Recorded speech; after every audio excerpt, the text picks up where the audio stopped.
오늘 하나님 말씀의 제목은 하나님의 위로입니다. 옛날 영국에 카린이라는 코미디언이 있었습니다. 기발한 재담으로 많은 사람에게 웃음을 선사하는 사람이었는데요. 근데 본인은 정작 심한 우울증에 걸려서 고통당하였습니다. 밤새도록 잠을 못 잘 정도로 힘들었죠. 하루는 큰 마음을 먹고 용화라는 정신과 의사를 만났습니다. 여러 시간 상담을 하는 의사는 이렇게 얘기합니다. 선생님은 특별히 아픈 데가 없네요. 다만 우울한 감정이 계속 쌓여서 그런 겁니다. 그러니 조금 웃으면 나아질 겁니다. 카린이는 답답한 표정으로 물었습니다. 아이고 선생님, 그렇게 막연하게 말씀하시면 어떻게 구체적으로 말씀해 주시면 안 됩니까? 그럴 때 의사가 무엇이라고 얘기하면요, 아니 그 사람 있잖아요, 카린이 그런 코미디언의 공연을 자주 가서 마음껏 웃어보세요 라는 얘기를 하였다는 것입니다. 분명히 나아질 겁니다. 그 말을 들은 카린이는 겸연쩍은 그 표정으로 제가 카린인데요 라고 얘기했다고 합니다. 그럼 무슨 이야기입니까? 세상은 겉으로는 웃지만 속으로는 울고 있는 사람들이 의외로 많다라는 것입니다. 일일이 놓고는 말하지 않지만 불쑥불쑥 닥쳐오는 고난에 또 우울감 이런 것으로 괴로워할 수 있다는 거죠. 정말 그렇습니다. 얼마나 많은 사건과 사고와 질병과 실패와 불화와 갈등과 죽음이 우리 인생을 공격해 옵니까? 뉴스만 봐도 부정적인 그러한 일들이 많이 나오는 것을 보게 됩니다. 그럼 그 가운데 과연 우리는 이런 상황에서 어떻게 승리하고 행복한 인생을 살아갈 수 있을까요? 그것에 대해서는 위로가 우리에게 필요하다는 거죠. 인간은 세상의 위로가 아니고요, 하나님의 위로가 우리에게 있어야 됩니다. 필요합니다. 그 힘으로 승리할 수 있다는 거죠. 오늘 말씀의 주제가 바로 이겁니다. 부디 이 시간을 말씀을 통하여서 하나님의 위로가 무엇인지 알고 깨닫고 체험하시는 여러분이 되었으면 좋겠습니다. 그래서 고난은 많은 세상에 그 고난이 없을 수는 없지만 그것을 승리하면 진정한 기쁨, 행복, 그것이 우리에게 다가온다라는 거죠. 서로 위로를 주는 사람이 우리는 되어야 합니다. 위로는 거창한 것이 아니라 작은 관심과 그 사랑과 그 것 하나 때문에 사람이 감동되어진다는 거죠. 여러분, 심장마비로 쓰러져 의식불명인 형을 지키는 동생이 있었습니다. 하루는 여러 명의 방문객이 찾아왔습니다. 그들은 위로할 수 있는 어떤 적절한 말과 완벽한 그런 어떤 성서의 귀절, 그리고 희망을 주는 이야기를 들려주곤 하였습니다. 그런데 어느 날 형의 친구 한 사람이 찾아왔습니다. 근데 그는 아무 말도 하지 않고 그 옆에서 오랫동안 서서 있었습니다. 그리고 긴 침묵이 이어졌고 돌아서서 동생의 손을 잡아주고 그러고 갔습니다. 여러분, 필요한 것보다 어떠한 다른 것들보다 조금 더 손을 잡고 힘을 주는 눈물에 고인 그 눈으로 그를 쳐다보았다고 합니다. 여러분, 형이 죽고 더 시간이 지나갔을 때 동생이 기억하는 것은 다른 방문자보다 조용히 진심으로 끊임없이 위로하던 그 한 사람뿐이었다고 합니다. 그 위로가 무엇이었을까요? 어떤 말보다는 그한 진심에 어린 그런 눈빛과 손과 그런 것이 들어가야 된다는 거죠. 그럼 진정한 위로는 다른 사람에게 우리에게 그것을 줄 수는 없습니다. 그럼 오토바이를 타고 가다가 그만 마주오는 차와 충돌하여서 그 자리에서 죽었다고 합니다. 이쯤 되면 누가 그 사람에게, 그 부모에게 위로의 말을 할 수 있을까요? 목사님의 위로도, 신방 오는 성도의 위로도 모두 거절을 하였습니다. 그러다가 몇 달이 지났죠. 두문불출하던 그에게 같은 아파트에 사는 가난한 가정의 노 부부가 있었는데 그 부부의 위로를 듣고 일어났다고 합니다. 그 노 부부는 아들 둘이 있었는데 특이한 병으로 둘을 그냥 하루아침에 하늘나라로 보내는 아픔을 겪었던 사람입니다. 그래서 그 사람을 보고선 이 사람은 어떻게 위로를 얻었냐면, 저 늙은 부부도 아들 둘을 잃고 사는데 세상에 나보다 더 아픔이 많은 그 사람을 보고 나는 위로를 받았다고 얘기하죠. 여러분, 이런 것은 동병상련이라고 합니다. 이런 슬픔은 슬픔을 겪어본 사람만이 알고 서로 알아보는 법이라는 것입니다. 여러분, 그런 면에서 세상은 제일, 천대, 멸시, 매맞음, 침뱉은 십자가까지 그 진분이 주님뿐이 없습니다. 다른 십자가의 형틀에 죽은 사람이 많지만 모든 죄를 지고 우리의 모든 힘과 모든 그 사랑을 지고선 그 길을 걸으셨던 분은 바로 예수님이라. 여러분, 예수님이 우리에게 그러한 마음을 가지고 있기에 우리는 하나님께서 주시는 그 은혜를 입을 수 있으며 우리는 하나님 앞에 위로를 얻을 수 있다는 거죠. 하나님은 죄 없는 외아들을 십자가에 죽기까지 우리를 위하여서 참고 참았습니다. 우리를 위로하시려고, 너는 죄인이기 때문에 지옥에 갈 수밖에 없는 그러한 존재지만 생명으로 위로하시려고 우리에게 오셨다는 것입니다. 지금 죄 없이 억울하게 당하고 있는 성도들을 위로하신다는 것입니다. 고난 중에 있는 성도를 위로하시고 힘든 중에 있는 성도를 위로하시고 또 어려움과 병든 그 성도를 위해서 하나님은 우리에게 위로를 주신다는 거죠. 우리 모두 이 위로로 인하여서 세상을 이길 수 있게 되기를 원합니다. 그리고 또 고난 중에 있는 성도를 위로하면서 우리는 살 수 있어야 됩니다. 이렇게 오늘은 우리가 하나님의 음성을 듣는 자가 되어야 될 줄 믿습니다. 서로 위로하는 것, 하나님의 위로함을 받는 것은 하나님께서 주시는 그 은혜요, 그 음성이라는 것이죠. 오늘 본문 말씀 3절에는 찬송하리로다. 그는 우리 주 예수 그리스도의 하나님이시요 자비의 아버지시요 모든 위로의 하나님이시며 라고 얘기하고 있습니다. 하나님 아버지는 독생자 예수님을 보내신 분이시죠. 사랑하는 그 독생자를 보내신 분. 누구를 위하여서? 우리를 위하여서. 예수님은 십자가에 우리를 죄를 대속하시는 분이 바로 예수님이십니다. 십자가 대속의 은혜가 하나님의 은혜요. 그 은혜가 구체화된 것이 위로죠. 위로는 단지 심리적인 것이 아니라 실질적으로 문제를 해결하는 것입니다. 우리를 위로해 주신 것은 내가 죄인이라서 좌절할 수밖에 없는 그 우리를 예수님의 십자가에 못 박혀 죽여서 예수님의 이름만 있으면 우리가 천국에 갈 수 있다는 소망과 위로를 우리에게 주신다는 것이죠. 주중에 알바에서 만난 분이 있습니다. 오늘 회사에서 다른 곳과 분리되면서 구조조정이 될 것 같다라는 그런 얘기를 하면서 안 되면 좋겠으나, 그러니까 나이가 많아서 1순위로 잘릴 것 같은 예감이 들었던 모양입니다. 그러한 불안함 속에서도 이런 말을 하셨죠. 여기서 한 10년 이상 됐으니 난 괜찮아 이제. 그래도 나는 이제 10년 이상 그래도 쭉 했어 라고 얘기를 하셨습니다. 그럼 다른 사람에게도 그냥 비슷한 얘기를 하셨을 것 같아요. 그런데 거기서 그래도 깊은 대화를 조금 해보니 그 이면에는 이런 마음도 있습니다. 나이가 드니 잘해도 인정을 못 받네. 서운하다.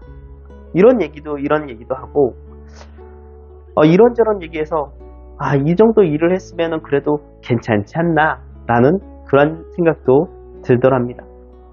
그럼 이런 마음은 혼자서 이겨나가야 하는데 어쩔 수 없잖아요. 그러니까 다른 사람에게 그런 얘기를 한다면은 다른 사람에게 굳이 그런 얘기를 해서 그러니까 부담을 줄 필요도 없고, 근데 저에게는 조금 속을 내비치는 모습을 하셔서 조금 좋았습니다.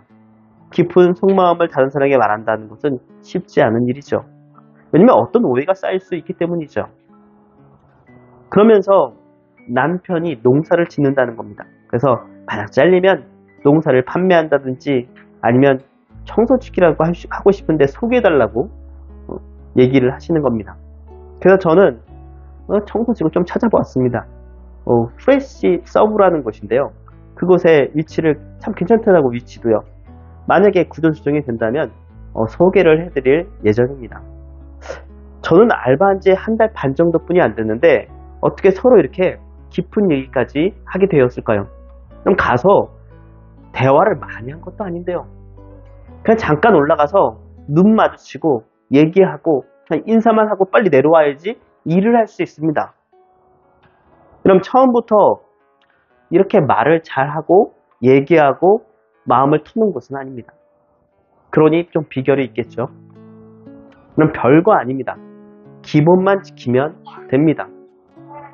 잘 친해지고 싶은 분이 계신다면 한번 실행해 보십시오. 첫 번째, 기본이겠지만 인사를 합니다. 상대방이 인사를 하던 안 하던 밝게 인사를 하죠. 그러면은 상대방이 안 보는 것 같나요? 그렇지 않습니다. 안 보는 것 같아도 다 보더라고요. 여러분 이런 말을 하시더군요. 인사만 했는데 내가 그 온 후에 해피바이러스라고 얘기를 하더라고요. 그럼 둘째, 간단한 말을 걸어보십시오. 그럼 굉장한 말을 하라는 것이 아닙니다. 어떤 위로를 주는 그런 얘기를 하는 것이 아니라 또 마주쳤네요. 얼굴 보니까 오늘 좋은 일이신 것 같은데 뭐 있어요? 라고 얘기를 하면 거기서 공유 좀 합시다 라고 얘기하면 뭐 보고 싶었는데 딱 마주쳤네요 라고 얘기를 하면 서로의 힘이 될 수 있는 말을 조금씩 하더라는 것입니다. 셋째, 친해도 좀 거리가 있어야 됩니다. 다른 사람이 험담을 들어주는 건 들어주는 건데 같이 맞장구는 치지 말아야 됩니다. 누구 때문에 이렇게 투덜투덜 거리는데 그냥 좀 하지. 얘 여자친구 좀 묵묵히 하는 것 같아요 라고 해서 좋아라고 얘기합니다. 같이 맞장구 치셨다면 이런 얘기를 저에게 했겠어요? 그러니까 그런 얘기를 하더라도 거기 뭐 때문에 그러겠지 라고 얘기를 한다는 얘기죠. 그러니까 맞장구 치지 말고 나 정색하면서 야 그렇게 얘기하면 안 되죠 이렇게 하라는 얘기가 아닙니다. 맞장구를 그냥 치더라도 그냥 그것에 동의하지 말라는 얘기입니다. 그러면 첫째, 둘째, 셋째 이걸 했는데도 불구하고 그냥 별거 아닌 것 같은데도 불구하고 친해지고 그냥 신뢰가 생겼다라는 거죠. 그러면 이 첫째, 셋째, 둘째만 잘 적용해도 친해지는데 서로를 위로하는 관계가 되는데 부족함이 없다라는 것입니다. 이런 어떤 문제를 해결해 주어서 그 사람이 나를 부르는 것이 아니고 마음을 터놓는 것이 아닙니다. 그 사람이 모든 것을 많은 것을 좋은 것을 준다고 하면 부담스러워하지 그 사람이 어떤 것으로 혹 해가지고 내 마음을 그냥 드러내고 보여주지 않습니다. 근데 그냥 마음이라는 거죠. 그러니까 제가 이제 나오기 전에 음료수 한번 먹으라고 그랬더니만 나이가 있으시니까 내가 사줘야지. 근데 제가 그냥 먹으라고 그랬으니까요. 그래서 이제 먹는데 그냥 드세요. 내가 마음이 불편하니까 그냥 드세요 그랬더니 한번 먹고선 한 번 먹은 그것이 마음에 조금 이제 새겨졌나 봐요. 그러니까 내가 가기 전에 잠깐 4층에 올라가는데 헐레벌떡 뛰어오더라고요. 이제 가냐고. 그러면 일하면서 다른 사람이 온다고 할지라도 별로 신경 안 쓰고서는 할 텐데 음료수가 뭐라고? 음료수 한 잔 사줬다고 헐레벌떡 뛰어와서 얘기도 하고 뭐 이런저런 얘기를 해준다라는 것이죠. 여러분 이 세상을 볼 때는 하나님께서 주시는 그 은혜가 이 세상에도 악한 것 같지만 있다라는 것입니다. 여러분 위로의 목적이 무엇입니까? 오늘 본문 4절 말씀에 그 답이 있습니다. 우리의 모든 환난 중에 우리를 위로하사 우리로 하여금 하나님께 받은 위로로서 모든 환난 중에 있는 자들을 능히 위로하시게 하신 이시로다. 그러면 하나님께서 주시는 그 은혜를 받은 사람은 다른 사람에게 위로할 수 있는 능력을 우리에게 주셨다는 것이죠. 하나님은 위로하시길 원하실 뿐만 아니라 그 받은 위로를 가지고 다른 사람에게 위로하게 하시는 능력이 있다는 것입니다. 이렇게 하나님은 위로가 풍성하십니다. 그럼 예를 들어 알바만 하면 되지 않을까? 내일도 아닌데 무엇 때문에 그 사람하고 친해지고 위로하고 그 사람에게 나에게 부탁할까요? 이런 얘기를 생각하면서 그 관계를 갖지 않는다면 거기가 오래 있는다고 해도 그렇게 친해지고 싶어 하지 않을 겁니다. 왜냐면 내가 한 달 반에 그 사람들하고 친해졌는데 다른 사람은 몇 년을 있었는데도 그 사람하고 한마디도 얘기하지 않고 그냥 일 얘기만 했다고 얘기를 하니 10년 동안은, 그러니까 내 마음을 터놓고 싶을 사람이 있긴 한데 또 방해될까봐 그런 얘기를 하지 못한다라는 거죠. 이런저런 얘기를 마음을 터놨으니까 별것도 아닌데 이거 안 찾을 수도 있잖아요. 청소집 같은 거 나는 원하는데 좀 찾아줄 수도 있냐, 이런 얘기도 하는 것은 그래도 마음이 터놨다라는 얘기입니다. 그러면 하나님의 사랑을 받은 우리는 그 사람이 다른 사람에게 그 위로를 전할 수 있는 그 풍성함을 가지고 있어야 됩니다. 그럼 하나님의 위로는 어떤 사람이 받을 수 있을까요? 오늘 본문의 5절 말씀에 있습니다. 그리스도의 고난이 우리에게 넘친 것 같이 우리가 받을 위로도 그리스도로 말미암아 넘치는도다. 예수님의 고난은 무엇입니까? 타인을 위한 고난이요, 십자가의 고난이요, 의로운 고난이요, 죄인을 위한 고난입니다. 바울은 자신이 받은 그 위로와 그 간증을 고린도 교회를 위로하기 위해서 전달하고 있습니다. 8절에 보면 형제들아, 우리가 아시아에서 당한 환난을 너희가 모르기를 원치 아니하노니 힘에 겹도록 심한 고난을 당하여 살 소망까지 끊어지고 라고 합니다. 아시아에, 거기는 에베소에 그때 그 환난에 은장색 데메드리오라는 그 폭동으로 죽을 뻔한 그 사건을 얘기하죠. 고난 속에서도 희망의 불씨가 꺼져갈 때 하나님을 의지했더니 그 불씨가 다시 살아오르다라는 것입니다. 여러분, 죽음의 자리를 벗어났다. 하나님께서 우리를 지키셨다라는 것이죠. 그럼 9절을 보십시오. 우리는 우리 자신의 사형 선고를 받은 줄 알았으니 이는 우리로 자기를 의지하지 말고 오직 죽은 자를 다시 살리시는 하나님만 의지하게 하심이라. 여러분, 사형 선고라는 것은 재판정에 사용하는 용어며 완료입니다. 사형됐어요. 죽었어 이제. 그렇지만 사형 선고는 죽지는 않았죠. 그렇지만 이미 죽었습니다. 그 사람은. 아직 집행이 안 돼서 사형되는 것은 목숨이 있다라는 것이지, 그 사람은 이미 사형수며 살아도 산 사람 같지 않습니다. 여러분, 감옥에서 사형수를 보면 아무리 자유롭게 해줘도 이게 안 먹힌답니다. 그럼 마음이 먹먹하고 죽을 날만 계속 그것이 머릿속에 떠나지 않고 걱정, 근심과 그런 것이 무슨 살아있는 사람이라고 할 수 있겠습니까? 여러분, 다니엘은 왕 앞에 절하지 않았어요. 그 순간부터 그의 목숨은 없는 거나 다름이 없었습니다. 죽음을 기다리고 있었기 때문이죠. 이처럼 죽음은 막을 수 없는 것이며 절망적인 것입니다. 그런 죽음을 생명으로 바꾸어 주신 분이, 희망을 주신 분이 바로 우리의 하나님이라는 것이죠. 오늘 본문 10절에는 그가 이같이 큰 사망에서 우리를 건지셨고 또 건지실 것이며 이후에도 건지시기를 그에게 바라노라 라고 얘기합니다. 우리의 소망은 어디 있느냐? 하나님께 있다는, 우리의 위로는 하나님께 있다라는 것입니다. 여러분, 영화 슈퍼맨의 크리스토퍼 리브라는 사람이 있습니다. 1995년 낙마 사고 때문에 척추가 다쳐서 전신마비 장애가 되었습니다. 그는 산소 호흡기를 통해서 숨을 쉬고 튜브로 음식을 섭취했습니다. 아들의 사고를 들은 중환자실에 찾아온 어머니는 그에게 그렇게 말했습니다. 이제 어머니에게 그는 이렇게 얘기했습니다. 이제 제 인생에 남은 것은 없습니다. 그러니 내 몸에 부착된 이 의료 장비를 제거해 주십시오. 한참을 침묵하던 어머니는 아들의 말을 동의해 주었습니다. 그러나 아내 데이나는 단호하게 좀 얘기했습니다. 당신은 아직 제 남편입니다. 나는 지금 당신의 모습 그대로를 사랑합니다. 크리스토퍼 리브는 그 아내의 말에 감동했다고 합니다. 왜냐면 내가 영화 배우로서는 내가 인생이 끝났지만 행복한 가장으로서는 삶은 남아있다라고 생각했기 때문이죠.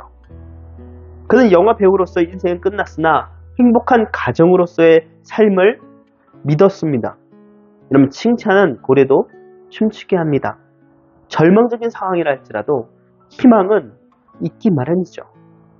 격려는 절망의 늪에 빠진 사람을 구해내죠. 그럼 지혜로운 아내의 격려 그 한마디가 자살을 결심한 남편을 살자의 용기를 심어주었다는 것입니다. 여러분, 사랑은 관심입니다. 사랑은 끊임없는 격려죠. 여러분, 사람들이 안 보는 것 같아도 본다라는 거죠. 여러분, 오해는 있을 수 있지만 오해를 풀어주긴 그 마련입니다. 왜냐면 관심이 있기 때문이죠. 제가 일하는 중에 있었던 것 같은데, 일하는 다른 사람에게 저에게 이렇게 얘기했습니다. 서갈반은 마무리를 안 하는 것 같아. 그래서 들어보니까 그렇더라고요. 아침에 함께 일을 하고 마무리를 같이 해야 되는데 일을 안 하고 빠져나간다는 것입니다. 그래서 자기가 마무리를 다 하고 올라간다는 거죠. 그래서 그래요 그랬죠. 그래서 다시 만나지 못했지만 그 사람에게 얘기했습니다. 아이고, 타이밍이 안 맞는 것 같습니다. 왜냐면 제가 정리하는 것을 보긴 보았는데요, 저는 3층에 먼저 올라가서 올려주고 정리하고 또 다시 내려와서 제가 막내이기 때문에 정리하고 다시 올라가거든요. 그걸 못 보셨나 보네요. 저 혼자 있었으니까요. 그래서 저에게 그런 얘기를 하시면서 다시 정정해 드렸어요. 그 사람은 알지만 다른 사람에게. 그러면은 시간이 지나면 그 사람이 오해한 것 같아도 다시 그 오해가 바로잡아진다는 거죠. 오해는 오래가지 않습니다. 사람들은 내가 일하든지 안 하든지 즐겁게 하든지 즐겁게 못하든지 안다라는 거죠. 여러분, 힘든 것이 또 누구나 똑같지 않습니까? 그런 상황에서 우리는 즐겁게 하는 것을 보여주어야 합니다. 그렇게 해야지 사람들이 더욱더 행복할 수 있는 그런 마음이 든다는 거죠. 그러면 촬영장에 있는 사람들이 보면은, 연예인이나 이런 사람들을 보면 거기에서 힘든 건 분명한데 계속 밝게 웃는 이유가 무엇일까요? 나라도 좀 이렇게 해가지고 좀 사람들에게 힘든 사람들이 있지만은 같이 으쌰으쌰 해보자, 이런 마음일 겁니다. 그러면 저보고 해피바이러스라고 얘기하는 이유가 뭘까요? 그냥 일하고 그냥 다른 것은 없습니다. 잠깐 가서 그냥 인사하고 그냥 웃는 거 한 번뿐이었는데요. 여러분, 여러 공간에서도 우리는 해피바이러스를 전하는 사람이 되어야 될 줄 믿습니다. 그 해피바이러스를 전한다고 해서 계속 웃고 다니고 막 저거 하고 이런 것들이 아니죠. 일을 하면서도 우리가 기본이 지켜지면 그 사람들은 그것을 인정한다는 거죠. 그 얘기해주고 인사하고 잠깐의 그것도 이 세상은 그것이 필요하다라고 생각하는 것입니다. 이런 말씀을 마칩니다. 위로는 사람과 사람 간의 관심입니다. 그런데 사람 사이의 위로는 한계를 가지죠. 진정한 위로는 하나님께 있음을 우리는 알아야 됩니다. 하나님이 주는 평화는 세상이 주는 평안과 같지 않다라고 진정한 안식이 있음을 우리에게 얘기해주고 있습니다. 하나님으로 인하여 진정한 위로를 받아 진정한 안식에 거하는 오산세계 금익교회 성도들이 다 되시기 바랍니다. 기도